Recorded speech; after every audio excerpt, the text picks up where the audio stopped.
Been getting a lot of questions about Atmos panning and some of the philosophical side of things. So I sat in front of the camera and made a video and talked even more than I normally talk. And it's just too long. So what I'm going to do is I'm breaking it up into multiple parts. So this is the first part of me talking about some of my philosophies and approaches and just some other stuff regarding panning and Atmos and things to think about. So here we go. If you're new to my channel, my name is Dave Stagl. I'm a mix engineer based in the Atlanta area, and I work with artists from around the world. If you are not into Atmos yet and you're not sure about investing in it or spending the money, that's something you really don't have to worry about. One thing you can do if you want to be able to provide Atmos for your clients is partner with an engineer like me. So if you'd like to find out a little bit more about doing that or find out about other work I've done, you can visit my website, www.staglproductions.com. Let's talk about panning. When it comes to Atmos, we have a lot more options and abilities and opportunities and places to pan things. But why do we pan? Well, I think for starters, it's cool. I mean, to be able to have a sound come from here and then it's coming from back here and up here, it's cool. And especially when you start hearing some of the stuff that's out there where people have been very liberal and there's like stuff spinning around your head. It's cool. Not every project or song or genre calls for that, but when it does, it's cool. Another thing is it does give us the ability to have this kind of wider, more expansive sound stage. We can really put people right inside the music.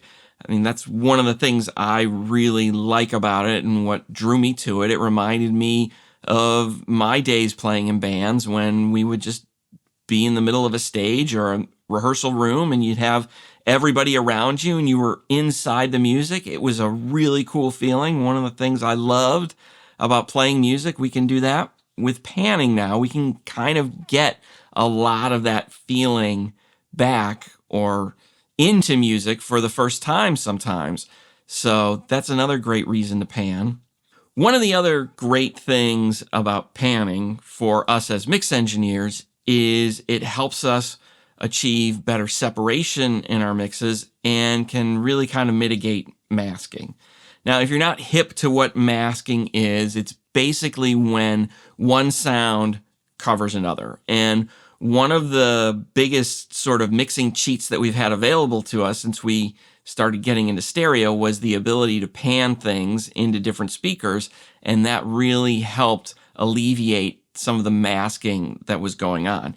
Now, another tool we would use for that is equalization to kind of carve out frequency areas for things to live in. One of the things with masking is it's not typically a thing where you've got one sound that's covering over another sound.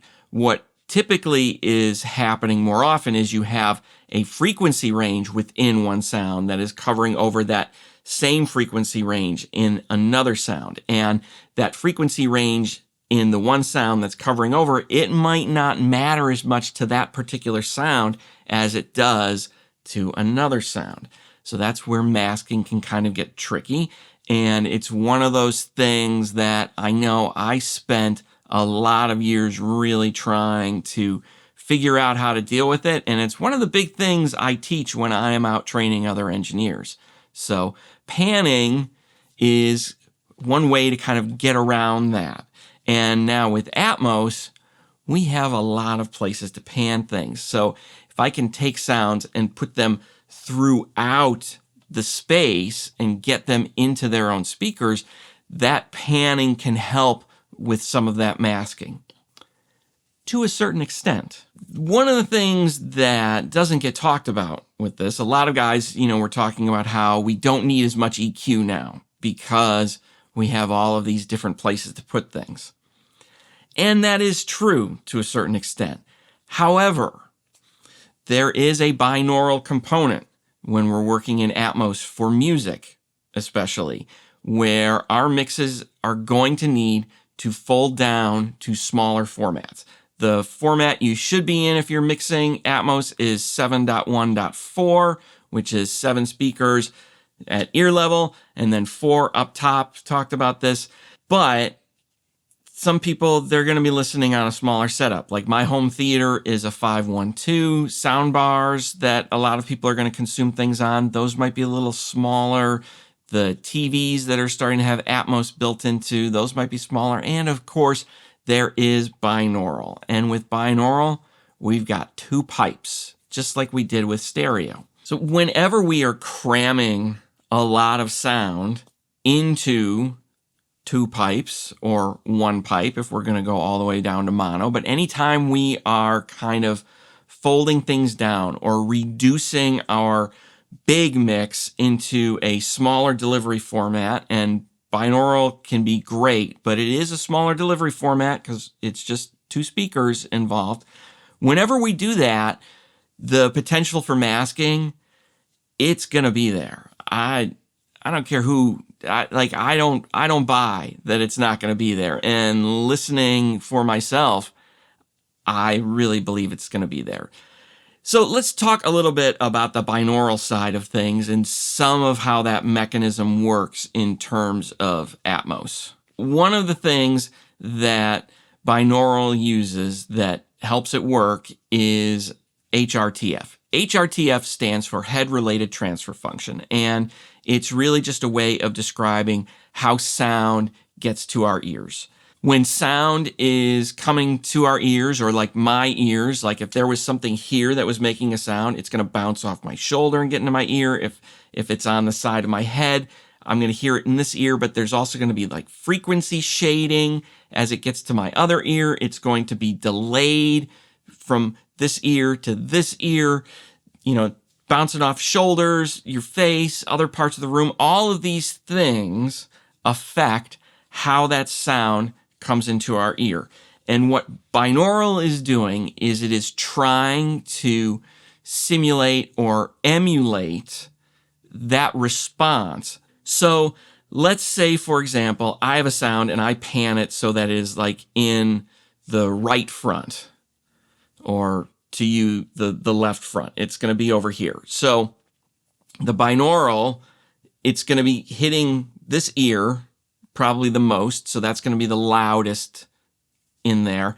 But the binaural is also going to be putting it into this ear as well. And in that ear, it's going to be applying a certain amount of delay because the time arrival is going to be longer from where it gets to this ear than where it gets to this ear. So there's going to be some amount of delay. There's also going to be a different frequency response on that sound as it reaches this ear. So while the binaural might be putting sort of the clearer, unaltered, or more unaltered version in this ear, the binaural for Atmos is going to be putting it in this ear, but it's going to be doing some effects on it. Let's just call these spatial cues, if you will. When we have a dense mix in binaural, there's lots of guitars and keyboards and horns and strings and bagpipes and just cats and anything that we can imagine. All of that stuff we're trying to get into these 2 ears. Well, we're also adding all of these spatial cues from the binaural to get that all into our ears. Well, some of the stuff that might be more direct, some of that might start masking in this ear, for example, some of the spatial cues from things that are over here. And the things that are over here that need spatial cues over here, the stuff that's over there is going to mask that a little bit over there. So binaural is not perfect yet. And I think it's going to get better. And I think that over time, and as computing power gets more powerful, and we continue to have these scientists studying how our ears work and how we perceive sound, all of this stuff is going to come together to where at some point in the future, it's not going to matter. Like, you're going to be able to probably just pipe sound into your ears and it will be like you don't have speakers on or headphones on or anything at all. It'll just be there. I don't know that that's going to happen in my lifetime, but I am optimistic that that technology, something is going to happen. I mean, we might even skip right past that and you'll just have a headset and it'll just pump right into your brain for all I know. I mean, who knows what's possible? I mean, the matrix is out there for all of us. But in the meantime, for us working in Atmos, panning still gives us some advantages to sort of separate things and make things clearer, but it's not a magic bullet.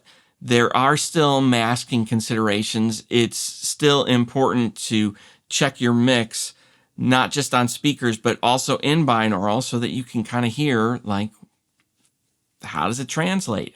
Is it still working? You might need to still do a little bit of EQ to make that work. In my experience so far, the amount of EQ that I might use to mitigate masking, it doesn't seem like I'm doing as much of that, but it is still a thing, so something to keep in mind. But those are some reasons we pan. Thanks for checking out the video and hanging in there through this. I'll have another part up soon. If you want to find out more about me, my website is staglproductions.com. Thanks for coming. I'll talk to you soon.